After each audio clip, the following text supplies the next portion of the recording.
Welcome back. It's me, Lou, and today we're going to do something a little bit different.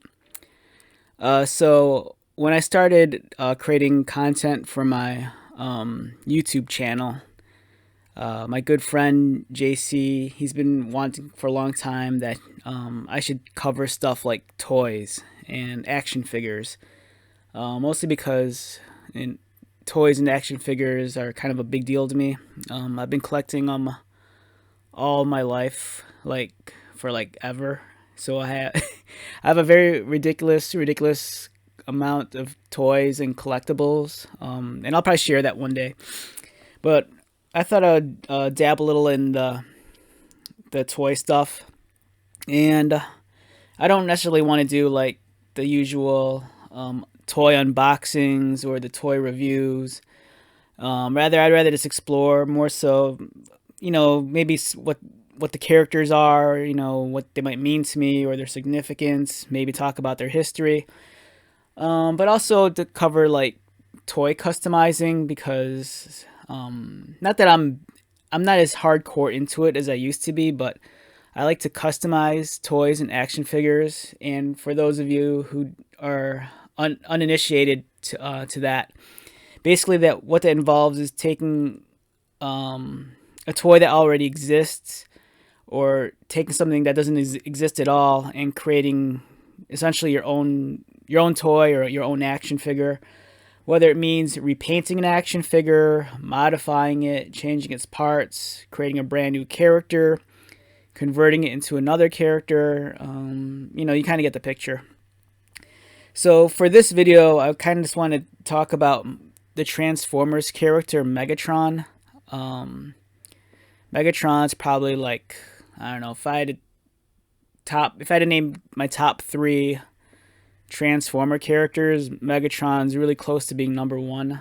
Um, I like his design a lot. He's the main antagonist in the Transformers series, especially the original 1980 series, which a lot of people affectionately label G1, which stands for Generation 1. And for me, Megatron, even though he's a baddie, in some of the other fictions, like the comic books, they always explore him as being a much more complex character, filled with different layers. He's kind of always at odds with himself sometimes. Besides the fact that he's like super powerful and whatnot, he's I don't know. He's just really cool. He has a lot of compassion. Not compassion. Yeah, he's very passionate about the things he does. He's kind of he could be a real jerk, a narcissist. He's tyrannical at times, but I think every now and then he has, I don't know, a little bit of a good side to him once in a while. So yeah, we're gonna take a look at Megatron and a certain custom Megatron that I did a couple years back. And right now, these are just some different iterations of Megatron I had laying around, and I thought just fill the video up with them.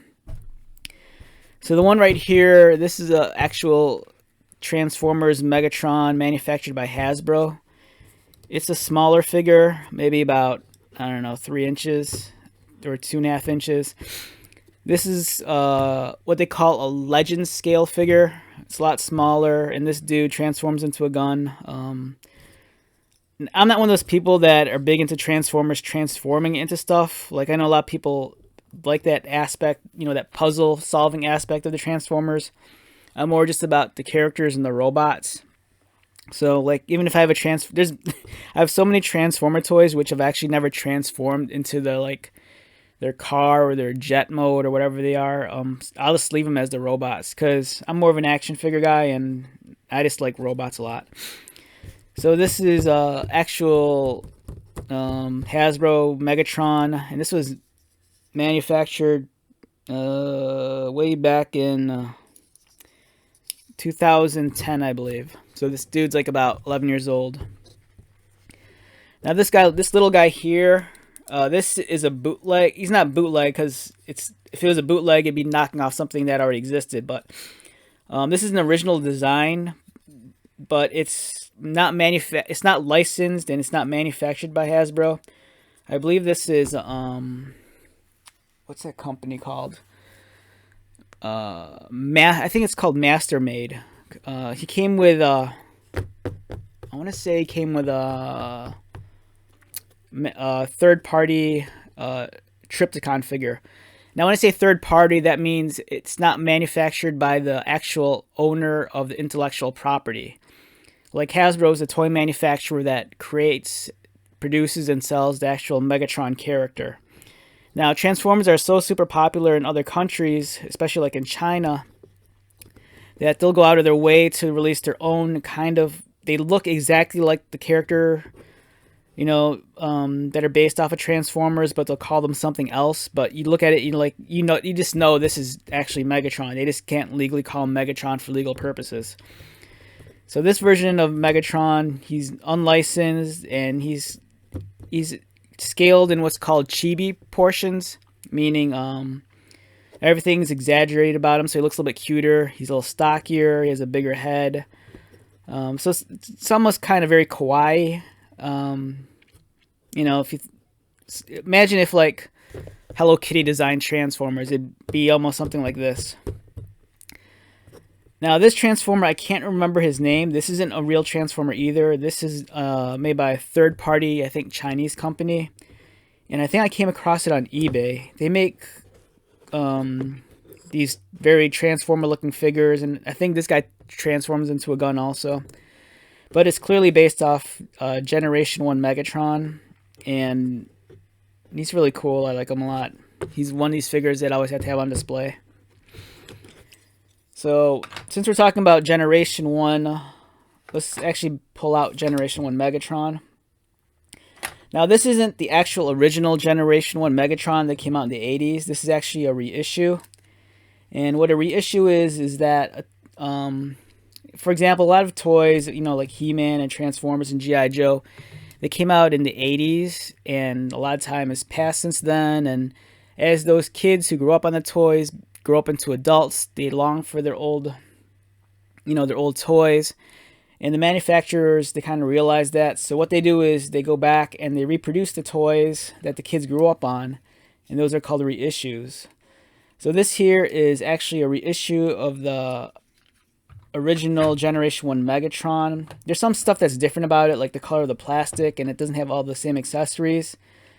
This one here, I believe, is specifically a Japanese exclusive, distributed and manufactured by Takara. And I think they own the IP in Japan with, I think it's Takara Tomy is the company. So this is actually a reproduction of the original Megatron that came out in the 1980s. If I know correctly, maybe it was 83 or 84. And this guy turns into a gun also, and I still want to transform him into a gun because he might, even though this is a reissue, he might be a little bit fragile, and I don't really want to tinker around and break him. Most of my toys nowadays, I don't necessarily play with my toys. They're more so just display pieces. Toys are kind of my happy place. So, yeah, so this is Generation 1 Megatron. This is a reissue.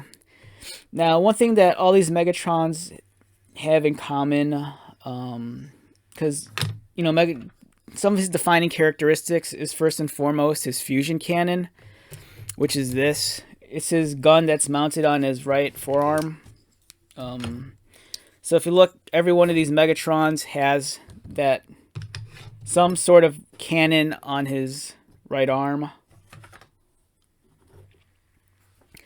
Another thing that Megatron's known for is that, I think in the comic books, and maybe in the cartoon also, they might have referred to him as Old Buckethead. And that's because he wears this very defined helmet. Now, I'm not sure if he ever removes it in the cartoon. I think he might, actually, now that I think about it. He might actually removed it once in the cartoon. So, he has a helmet. He always has red eyes. His color scheme's often silver and gray with, like, black boots, black legs. He has some red trim on him. So that's what makes Megatron visually unique amongst the other Transformers. He's always very silver. He has a little bit of red on him, some black, and he's completely badass. So as we talk about Megatron, one of my favorite iterations of Megatron was Megatron as he was portrayed in the IDW line of comic books, specifically in the More Than Meets the Eye comic book, and also the Transformers Lost Light comic book. In those stories, Megatron was kind of he was reviled because he was very responsible for the giant war on his planet that killed like millions upon millions of inhabitants. And then the Transformers war would spread beyond their planet to other parts of the galaxy, and wherever they went, other planets and other civilizations would lay in ruins because it was a never-ending war between the good Transformers, the Autobots, and the bad Transformers, the Decepticons. And Megatron was the leader of the Decepticons. And if I remember my comic book fiction correctly, it's been a while. So Megatron, he, in his society, robots or his people, they came into the world and you didn't really have a choice of what your profession would be. So Transformers, they transform into like different things. Like if you transform, some might transform to a jet, some might transform into a car. And in their society, it was deemed that what you transform to would be your function and your service to society. And Megatron felt against that. And his alternate mode, which is also sometimes referred to as alt mode, dictated his profession. And what Megatron at the time transformed into was like a drill for like mines, if I remember right. So he was a miner. He would like drill and stuff like that. But there was a certain point in his history where I think I'm not sure to what capacity, but he was no longer a miner, and instead he became a gladiator in a gladiatorial arena. And I think from there, it's almost like the story of like, I think like Spartacus or Gladiator, where he kind of rose to power through the fame of his battles and whatnot. Now I might be getting this fiction wrong. It's been a long time, so if I'm wrong, just correct me. And I think at a certain point, I think he befriended Optimus Prime, who was a cop on his planet, I think. And I think they're both kind of, now this is based off some of the older comic book fiction. So I think they became friends, and they both kind of shared the same ideology that the government was wrong. And I think Optimus wanted to take a more,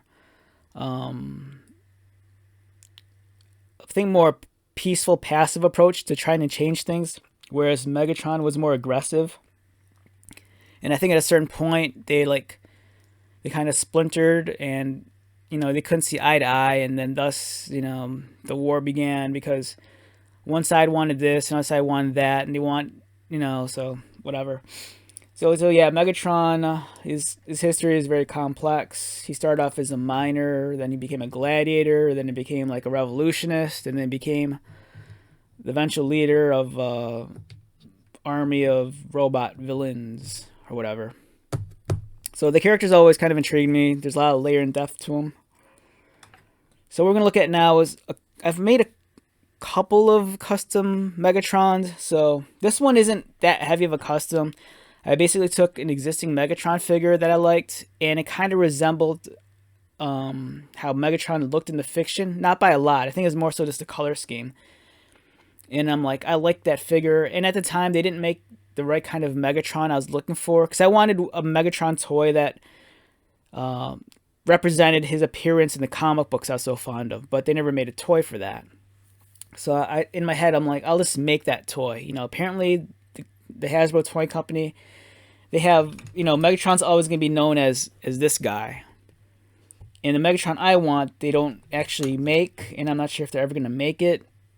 And the Megatron in the comic at the time that I liked, he was no longer an evil Decepticon. He became a good guy. He became an Autobot. So I'm like, they're not going to, the branding alone, I was thinking in my head, they're not going to change him from a bad guy to good guy, because for like 20 plus 30 years, he's always been a bad guy. So I'm like, I'll just make my own Megatron. And then, so I found this one Megatron, I think at a flea market maybe. And it looked like a good base for the Megatron I wanted to create. So then I went ahead and made that Megatron. I even made a custom package for it, and then the result was this. This is my custom Dawn of the Autobots Megatron. Now, Dawn of the Autobots up here, the subtitle, that was the name of the comic book miniseries at the time, where Megatron became a good guy, and I just love the way he was portrayed in that story. So, but this Megatron, it doesn't 100% look like how he did in that comic book, but for me, it was close enough, and I'm like, this looks close enough to what he kind of looks like in the comic book, so let's use him as a base and make certain modifications so that he's my Megatron from that comic book, if that makes sense. And then I'm like, after I made the figure, I'm like, I want this to look a little bit more professional, because I wanted to share this online with the other Transformers fans in the community. And since I didn't do a whole lot to the action figure, I didn't want to come across as a poser. So I'm like, you know what? I'll go the extra distance and I'll design a custom package. At least that'll earn me a little bit more nerd cred. So I went ahead and designed a package. So I decked out this whole package, printed it out, made a box for it. I even drew the box art. So this drawing here of Megatron, I drew it, and it's based off of this figure here, which I'll take out in a little bit. But we'll just talk about the box first. So since I do a lot of drawing in my YouTube channel, it's only fair for me to share the actual real drawing. So here's the actual real drawing. So this is the drawing that I used for that Megatron box. It's done in, I believe it's Sharpie and a pen. And like all my artwork, it's probably penciled first. And this was a very fast and loose sketch. At the time, I was just experimenting with stuff that looked a little bit more organic. I mean, this isn't an organic character per se, but I wanted my lines to look a little bit more organic, a lot more flowing, a little bit more free. I didn't want my stuff to look too predictable. If you looked at it, I don't know. I just wanted stuff to look detailed and awesome, pretty much. And I remember getting some criticism on this guy's face. Some people thought this Megatron's face looked too human, but it didn't bother me. I mean, if you drew a robot's face to look too much like a robot, I think you can lose any opportunity for, like, expression. So in my head, I mean, I've seen other artists do this too. They'll draw the Transformer faces a little bit more looser, a little bit more organic looking, and a little bit more fluid. And that's kind of what I wanted to go for here. If he had eyes that looked a little bit too human, I didn't care. If he had lips, I didn't really care. I mean, for me, this was my toy. This was going to be my drawing. So I was going to portray Megatron the way I wanted to portray him. So we came up with this. We could talk about the artwork a little. Like some of the work I do, I like to use thick contour lines to frame the figure. I like areas of high contrast, like here. I like what I like to call vague detail. Like, this looks like very detailed pieces, like the bicep and the arm. You could kind of see pistons. You could kind of see little micro bits and wires and stuff. But it's done so fast and loose that I make it up as I go along. And just the way it's rendered and kind of lit, it leaves the impression that there's stuff going on there. But in actuality, if you broke it down, I don't really know what's what. Or, I just pretty much just lay down my lines where I feel fit. So yeah, this is my Megatron drawing. I like it a lot. I always kind of think that I might want to revisit drawing this and maybe drawing the full-sized character just so I can see what the rest of his body would look like.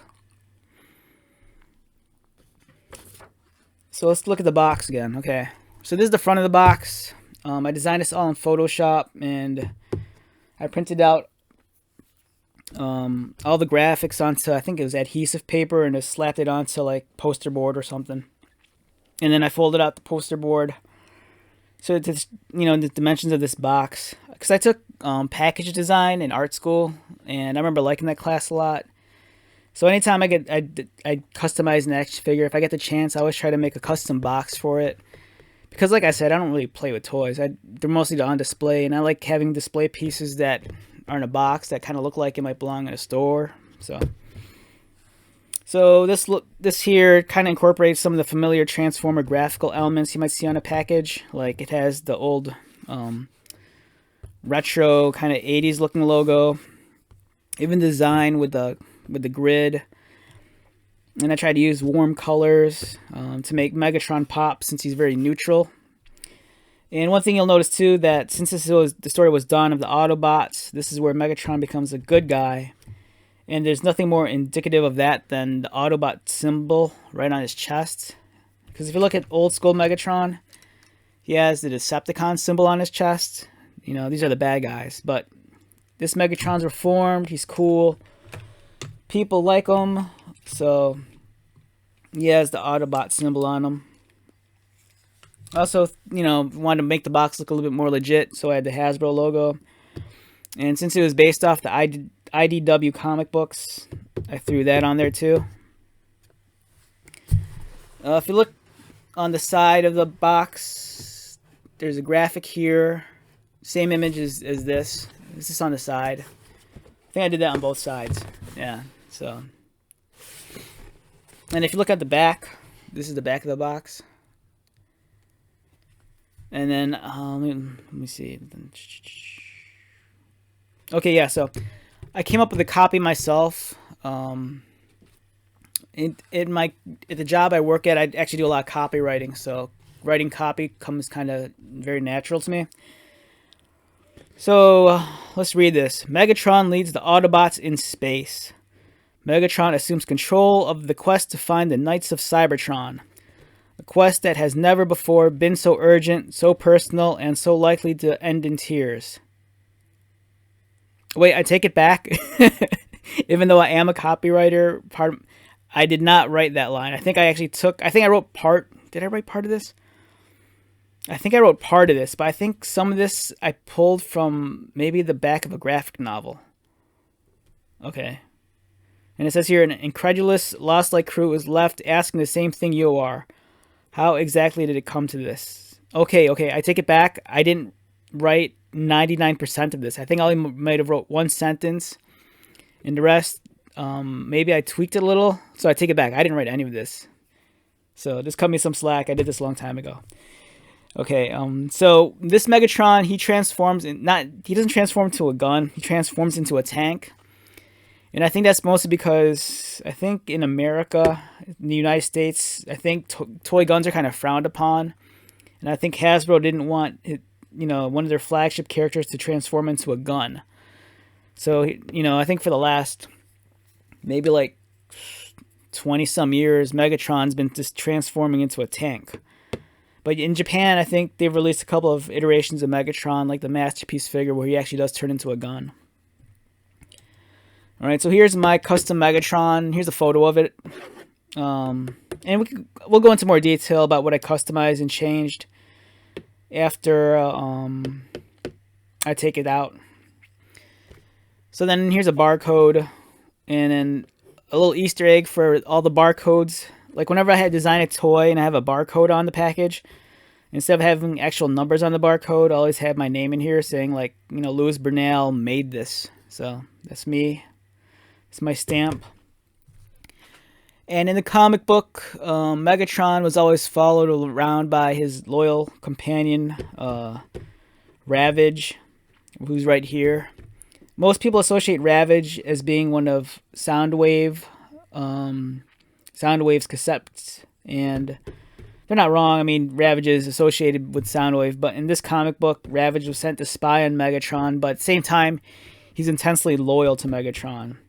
Soundwave sent Ravage to spy on Megatron, and in the event that Megatron did something that was not cool with, I guess, the Decepticon code or just whatever, I think Ravage was supposed to take him out. But he's intensely loyal, so he's always at Megatron's side. Yeah, it's a lot of nerd stuff, I know. Okay, at the top of the box, more of the same. We have Megatron. The logo again. And let's take out the toy. So we're going to actually take a look at the custom toy.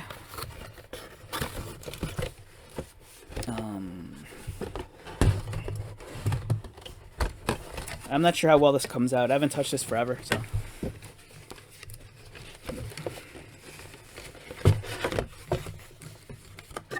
Okay, so here's the actual Megatron, and so this toy is almost stock. There's just little bits and pieces I changed about it to make it a little bit more like what he looked like in the comic book. Like, for example, this Megatron was missing, he didn't have a right hand. Instead, the original toy had like some sort of weird gun turret thing, which is, I believe, this. This piece here actually attached to where his hand is. But I wanted my Megatron to have two hands because he really needs two hands. So I went ahead and just found another toy and sacrificed that toy's hand and made this one. Now Megatron has a cannon mounted on his back, like we have here, right there. And then so that cannon it's right here. It's removable. You can mount it into I think I made a peg hole. Yeah, I drilled out a peg hole in his back right there, so you can attach the cannon.